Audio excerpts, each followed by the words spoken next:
Assalamualaikum warahmatullahi wabarakatuh. Kami dari kelompok 5 akan mempresentasikan tentang sistem pernafasan atau respirasi.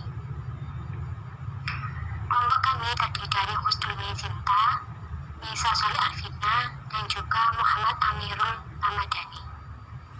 Respirasi atau pernafasan adalah suatu proses mulai dari pengambilan oksigen, pengeluaran karbohidrat hingga penggunaan energi di dalam tubuh.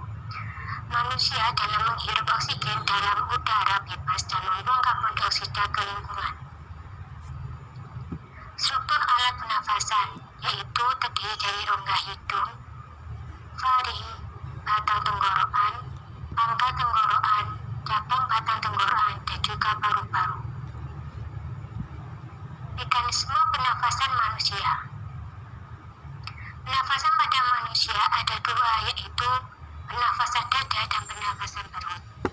Pernafasan dada.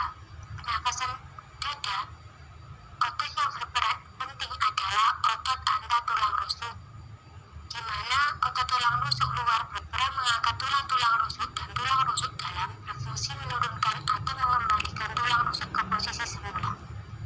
Bila otot antara tulang rusuk luar berkontraksi, maka tulang rusuk akan terangkat sehingga volume dada bertambah besar. Bertambah besarnya akan menyebabkan tekanan dalam rongga dada lebih kecil daripada tekanan rongga dada luar. Pernafasan perut. Pernafasan perut, otot yang berperan aktif adalah otot diafragma dan dinding rongga perut. Bila otot diafragma berkontraksi, posisi diafragma akan mendatar, menyebabkan volume rongga dada bertambah besar, sehingga tekanan udara semakin kecil. Penurunan tekanan udara menyebabkan pengembangan paru-paru, sehingga udara mengalir masuk ke paru-paru. Mekanisme pernafasan dibedakan atas dua macam, yaitu pernafasan dada dan pernafasan perut. Pernafasan dada dan pernafasan perut terjadi secara bersamaan. Fisiologi pernafasan.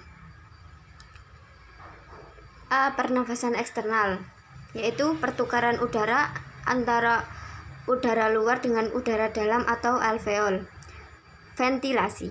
Pertukaran O2 dan CO2 antara udara alveol dengan arah kapiler paru melalui difusi.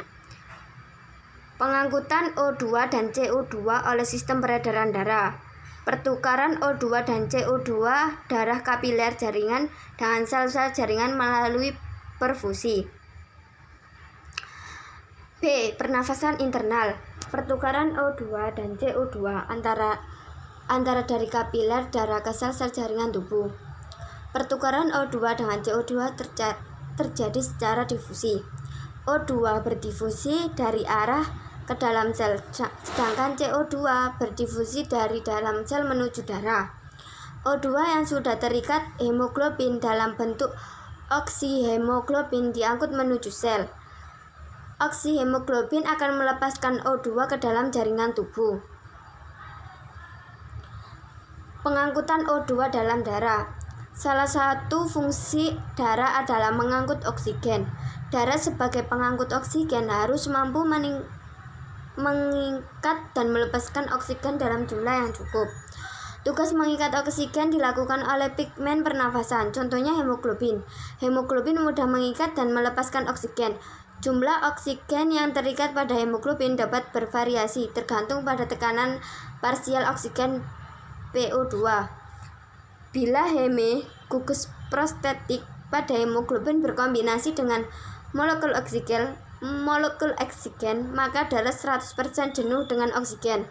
Dalam keadaan jenuh, kandungan oksigen dalam darah sama dengan kapasitas oksigen.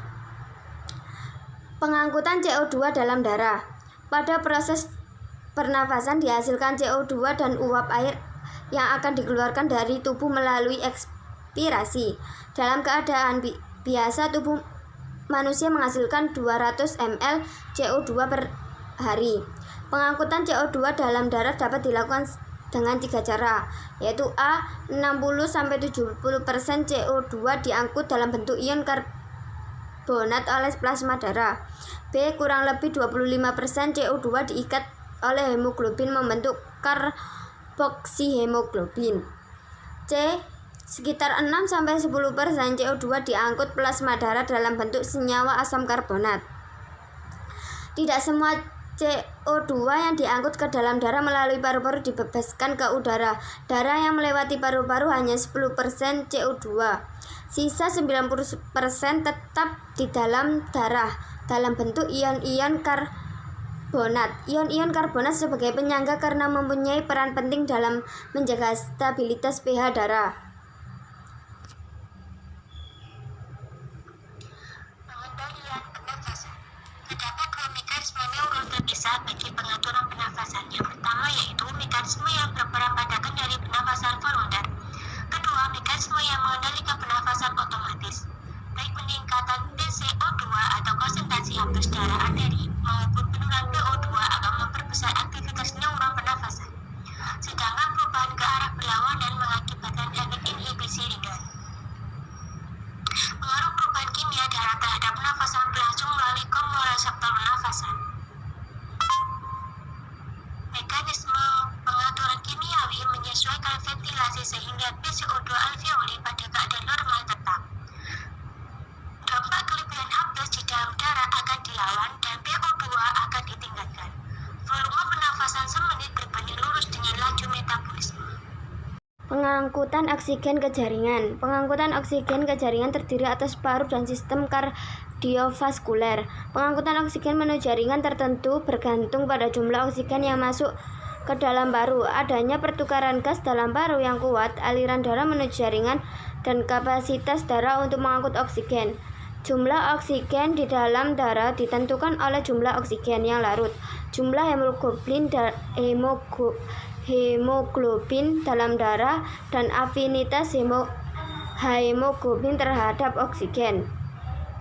Sekian, terima kasih dari kelompok kami. Wassalamualaikum warahmatullahi wabarakatuh.